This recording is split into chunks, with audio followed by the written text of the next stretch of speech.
मोक्ष पाना चाहते हैं। कोई कहता ज्ञान बड़ा है, कोई कहता योग बड़ा है। आपका मत क्या, विचार क्या?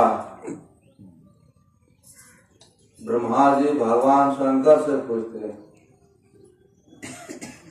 तो भगवान शंकर कहते हैं जो मोक्ष चाहते हैं उनको दोनों की आवश्यकता होती है, योग और ज्ञान और योग का दोनों का आवश्यकता होता है। ज्ञान और योग दोनों चाहिए।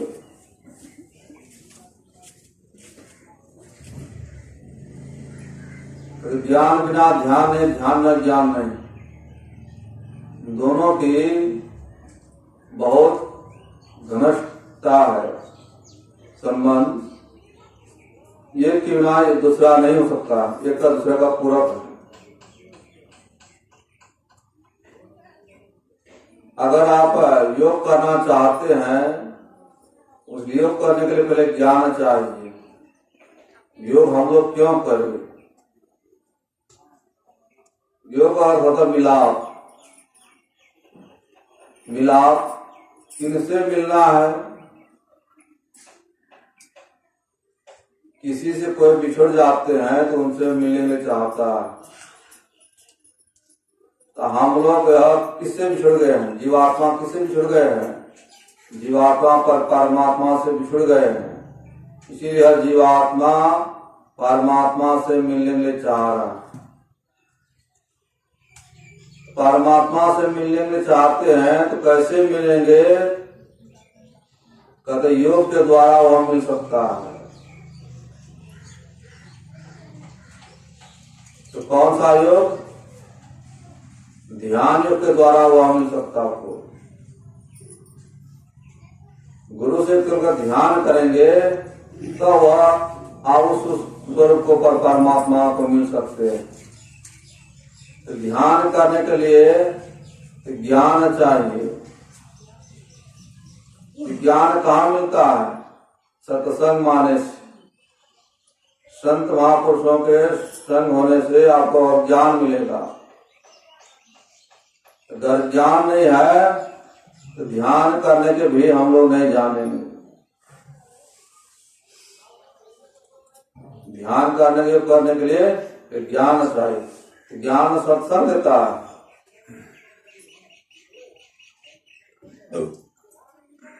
तो सत्संग ज्ञान देता है। कौन सा ज्ञान देता है?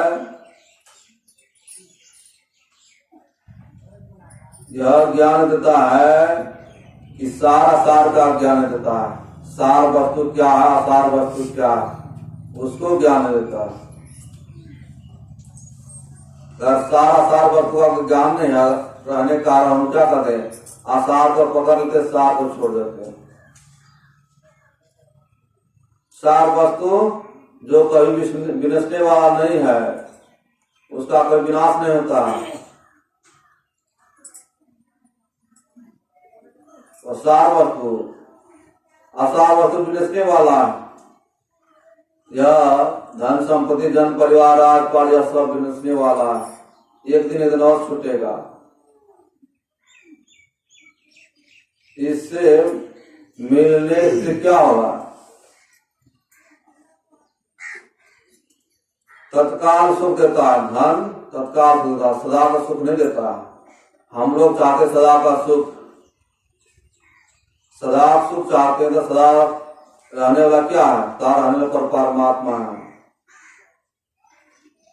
उनको वो मिल जाएगा तो हम लोग सदा का सुख में चले जाएंगे। इसके लिए ज्ञान और योग दोनों की आवश्यकता होती है। संत कवि साधु वाणी हम लोग सुन थे, साधु भाई जीवत ही करवा सा, जीवत समझे जीवत बुझे, जीवत मुक्ति निवासा, जियत कर्म की फांस ने काटी, मुझे मुक्ति गासा। साधु भाई जीवत ही करवा सा, जीते जी आप प्राप्त कर सकते हैं, मरने की बात नहीं। बहुत लोग कहते क्या वो फलाना मर गया तो मुक्ति हो गई। मुक्ति किसको कहते हैं यह भी हम लोग ठीक ठीक अब नहीं जान पाए। मुक्ति कहते जो सदा का सुख सदा के दुख से उसका टल गया, मुक्त हो गए। तो मुक्त कब होंगे? अभी हम लोग बंधन में पड़े हुए हैं। अब हम लोग कहेंगे बंधन तो पशु रहता है, हम लोग तो कोई बंधन नहीं। हम लोग ऐसा बंधन है, लोहा का बंधन तोड़ सकते हैं, लेकिन यह मोह का जो बंधन है इसको नहीं तोड़ सकते। मोह का ऐसा बंधन है, तोड़ने बहुत कठिन है। तो कब टूटेगा? खूब सत्संग करेंगे, महापुरुषों को ज्ञान लेकर सत्संग करेंगे, तब धीरे धीरे वह बंधन टूटेगा। बंधन टूटेगा तो कैसे टूटेगा? योग के द्वारा। निहारो यारो गुरु मूर्ति की ओर, गुरु मूर्ति सुरति बीच निरखो तब हो इंजोर। छोटा कर में तार सब टूटत कठिन कठोर। वह सब तार जुटा हुआ है, बंधन जो लगा हुआ है वह टूट जाएगा। छोटा कर में तार सब टूटत कठिन कठोर। शुभ और अशुभ कर्म न लागा जाति धर्म के चोर। निहारो यारो गुरु मूर्ति की ओर। ऐसा योग करेंगे तब वह बंधन टूटेगा। इसलिए योग करने के लिए ज्ञान चाहिए। ज्ञान सत्संग देता। अगर सत्संग रहेंगे तो यह ज्ञान नहीं मिलेगा। अभी हम लोग सुने थे देहासाम चित्ते भावित जन्म कारण। मरते समय चित्त में जो भावना जीव करते हैं वही जन्म का कारण है। मरते समय कैसा भावना रहना चाहिए? अगर अच्छी भावना है तो ठीक है, नहीं तो जैसा भावना रहेगा वैसा ही जन्म होगा। जड़ भरत मरते समय उनका हिरण में चले, मरते समय उनका चित्त हिरण में चला गया, वह हिरण में चले गए। जड़ भरत तपस्या कर रहे थे जंगल में, एक कुटिया बना करके। एक दिन गए थे स्नान करने के लिए नदी जब स्नान करने गए थे, उसी समय जंगल से एक सिंह एक हिरण को खिलाड़ा। हिरण वह गर्भवती था, बचा था। वह हिरण जो छलांग मारा पानी पर, उसी में उसको प्रसव हो गया। हिरण का बच्चा पानी में बहने लगा। वो देखा जड़ भरत, उसको उठा कर लाया अपना कुटिया में, उसको पाल पोस कर बड़ा कर दिया। उसे बहुत प्रेम करने लगा हिरण के बच्चा से। उनको जब पाला पोसा उनसे उनको मोह हो गया। एक दिन जरा भरत कहीं गए थे, वहां हिरण जो था बच्चा, एक झुंड आया हिरण का, उसी लाट में चले गए। जब जरा भरत आया अपना कुटिया में, देखते हिरण बच्चा नहीं, हिरण बच्चा नहीं है। उसको ख्याल उसी में लगा रहा, उसी समय उसका शरीर छूट गया। उसको हिरण का जो ख्याल लगा रहा वह हिरण के जोनी में चले गए। तो ख्याल कैसे बनाना चाहिए? अगर खूब बराबर सत्संग करेंगे। अभी सुने थे हम लोग कि जो दिन में काम करता है उसी रात में ही स्वप्न देखते हैं। जो जो काम बराबर करते हैं उसको याद रहता है, ख्याल बना रहता है।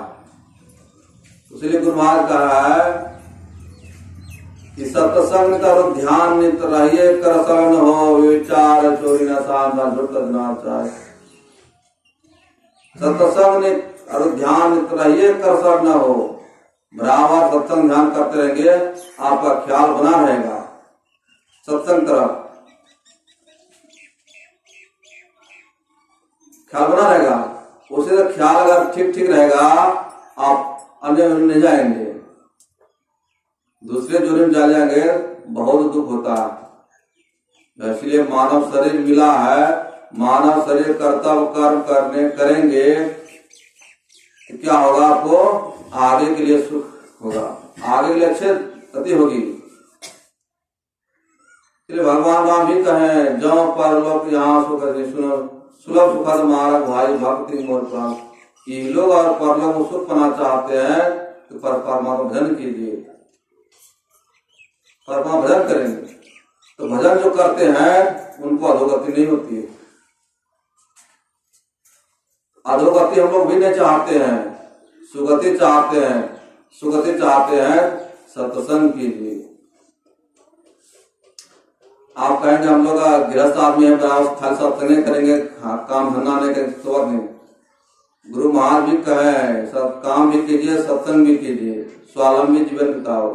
कहेंगे अपने पसीने का खाना चाहिए। अगर दूसरे के निर्भर आते हैं क्या होगा। गुरु महाराज जब गए थे मुरादाबाद बाबा देव साहब से मिलने के लिए, तो बाबा देव साहब कहते हैं कि लाला कहाँ रहते हो, क्या करते हो। गुरु महाराज कहते हैं कि हजूर हम एक कुटिया बना करके घर से कुछ दूर में हट करके उसी में मैं ध्यान करता हूँ। कि भोजन कहाँ करते हो, कि भोजन घर पर करते हैं। भोजन घर पर करता काम कर देते हो, चाहे अन्न खाते हो। गुरुमान कहते तो काम तो नहीं करते हैं, हम ध्यान खाली सिर्फ करते हैं जब भोजन करते हैं। बाबा जी सरकार क्या कहते हैं, पिताजी का अन्न खाते हो, काम नहीं कर देते हो तो खून खराब हो जाएगा, खून खराब हो जाएगा। आप देखिए पिताजी का अन्न खाने से काम नहीं करेंगे तो खून खराब हो जाएगा, दूषित हो जाएगा। अब हम लोग जैसे तैसे अन्न खाएंगे तो ध्यान धन होगा। एक नंबर की कमाई होना चाहिए, शुद्ध कमाई होना चाहिए, तब शुद्ध अन्न खाएगा तब शुद्ध विचार होगी। जैसा अन्न वैसा मन, जैसा अन्न है वैसा मन होगा। तो शुद्ध अन्न खाएगा, शुद्ध मन विचार होगा, तब शुद्ध तत्व वस्तु खोजेंगे। इसलिए गुरु महाराज कहा है, खान पान को प्रथम समारो तब रस गुण को मारो। अगर भोजन ठीक तो मन ठीक, मन ठीक तो कर्म ठीक, कर्म ठीक फल ठीक। भोजन गड़बड़ तो मन गड़बड़, मन गड़बड़ कर्म गड़बड़, कर्म फल गड़बड़। इसलिए कैसा भोजन करना चाहिए, शुद्ध शाकाहारी भोजन करना चाहिए। शुद्ध भोजन करेंगे, शुद्ध तत्व वस्तु खोजेंगे। इसलिए यह ज्ञान चाहिए, ये ज्ञान सत्संग देता। अगर सत्संग हम लोग आएंगे, सुनेंगे, समझेंगे, उस तरह चलेंगे, वह परम कल्याण होगा। बोलिए प्रेम से श्री सद्गुरु महाराज की जय।